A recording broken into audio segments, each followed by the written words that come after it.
Salut tout le monde, j'espère que vous allez bien. Aujourd'hui, je me lance dans un tout nouveau format. Je vais aborder 5 sujets qui pour moi sont fondamentaux. Et aujourd'hui, c'est la solitude. Je me suis dit, je suis seule et c'est vraiment un sujet qui me tient à cœur. Or, pour moi, il y a vraiment deux choses à différencier. Se sentir seul et ensuite être seul. Quelle sensation ça t'apporte? Qu'est-ce que ça veut dire concrètement?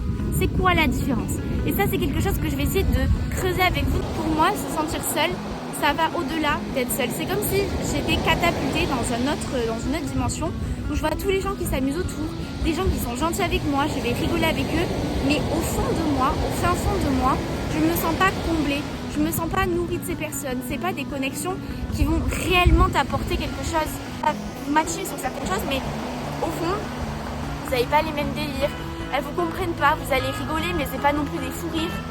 Et quand vous allez rentrer chez vous, dites pas ah putain j'ai passé une super bonne journée et tous mes potes ils vont grave remonter le moral.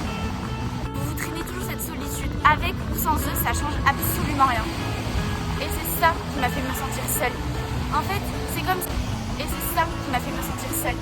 En fait, c'est comme si à chaque fois, même si je rigolais avec les personnes étaient gentilles, je m'ennuyais au fond. Parce qu'on n'avait pas les mêmes aspirations. Parce que les sujets de discussion, en vrai, ils n'étaient pas intéressants pour moi. Donc c'est là où j'ai vraiment compris que également l'entourage, ça y joue beaucoup. Mais ça, ce sera une autre vidéo, l'entourage, parce que c'est vraiment un sujet, je pense que ça vaut le coup d'en traiter sur une seule vidéo. Cependant, je pense que la solitude est vraiment essentielle à notre vie. Je sais pas ce que toi t'en penses, dis-le-moi en commentaire.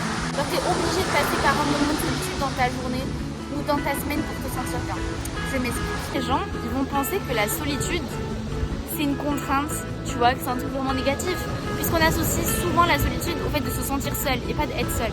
Sauf qu'en fait, être seul, ça permet, comme je disais tout à l'heure, vous savez, tout à l'heure, je vous disais, ouais, c'est bien d'être aligné avec soi-même et comme ça, on se sent pas seul. Ben justement, en fait, le fait d'être seul parfois, d'être juste avec soi-même, ça permet de se reconnecter à ton toi profond, tu vois, à savoir qui t'es vraiment, à pouvoir t'écouter. Il n'y a personne autour pour te juger. Ou alors si, il y a peut-être des gens autour de toi, mais ça te permet aussi de t'assumer avec toi-même, de te dire ok, eux ils sont tous accompagnés de quelqu'un, mais moi je suis toute seule et je me suffis, tu vois, j'ai pas besoin d'être accompagnée pour prouver, j'ai pas besoin d'être accompagnée pour avoir confiance en moi, surtout la confiance en soi. Et du coup je trouve que la solitude ça permet vraiment de se reconcentrer sur soi-même pour ensuite ne pas se sentir seule. Ensuite il y a un point que je voulais absolument aborder, c'est le fait que les gens, parfois ils se disent ouais moi je suis seule et tout, mais les gars c'est pas de la vraie solitude. Au niveau de la solitude, en soi qu'est-ce que c'est? Il y a le fait d'être seul. Attention, c'est pas là je me sens seule, se sentir seule. Non, c'est vraiment le fait d'être seule avec soi-même. Vous savez, tout ce que je vous ai dit tout à l'heure, se reconnecter, etc. Il y a des gens qui vont se dire ça, mais du coup qui vont aller écouter de la musique, qui vont aimer être seul, mais il y a tout le temps de la musique. Toujours avoir de la musique avec toi, et bien ça fait que ça comble en fait. Indirectement, ça va venir combler un manque, combler un vide. Et pour moi, oui, la musique, ça va venir t'aider à faire le ménage, à pouvoir reclasser tes pensées. Mais là où tu vas vraiment pouvoir te reconcentrer, c'est vraiment sans musique, sans rien, sans bruit. Si tu enlèves la musique, c'est vraiment un moyen de te reconcentrer spécifiquement. Il n'y a aucun parasite, il n'y a aucune distraction, il y a juste toi et tes pensées. Tu vois, pour moi, sans la musique, il y a juste toi et tes pensées, il n'y a pas de distraction. Pareil, il y a des personnes qui vont penser que être seul, c'est aller s'isoler dans un coin. Bah non, pas forcément. Être seul, ça peut être entouré de personnes, mais toi t'es tout seul, t'es venu avec personne. Et juste t'es seul même si t'es entouré, tu vois. Parce que dans ta tête t'es seul, parce que tu vas te prouver à toi-même par exemple que tu peux aller dans un endroit sans connaître forcément quelqu'un. Et ok, et c'est ok, t'as confiance en toi et t'assumes ce truc. Comme par exemple manger seul à la cantine. Tu vois, tu es ah machin, bidule, mais en fait c'est une super leçon pour apprendre à s'autosuffire et à se contenter de sa propre présence. Et même pour des situations futures, parce qu'on ne sera pas toujours accompagné. Pareil, tu vas aller voyager seul quelque part, ça te permet tu voyages seul, mais en fait tu voyages avec toi-même.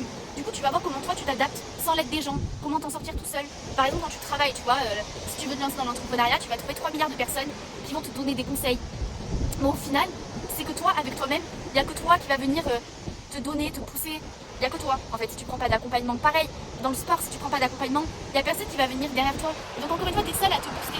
Et même là, tu es à l'école, tu es entouré de personnes, etc. Donc ça va. Mais plus tard, quand tu vas grandir, quand tu vas rien qu'en études, pareil, tu seras seul.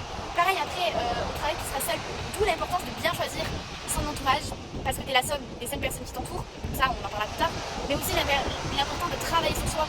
Vraiment le développement personnel, encore une fois, c'est trop sous-coté, c'est trop vulgarisé par plein de magazines, par plein d'émissions, par plein de livres, mais c'est super important parce que plus tu développes une version, on va dire, parfaite de toi, mais plus tu développes ta meilleure version, mieux ce sera pour après t'adapter dans les situations où tu ne pourras pas être accompagné, ou même si toi tu dois accompagner des gens,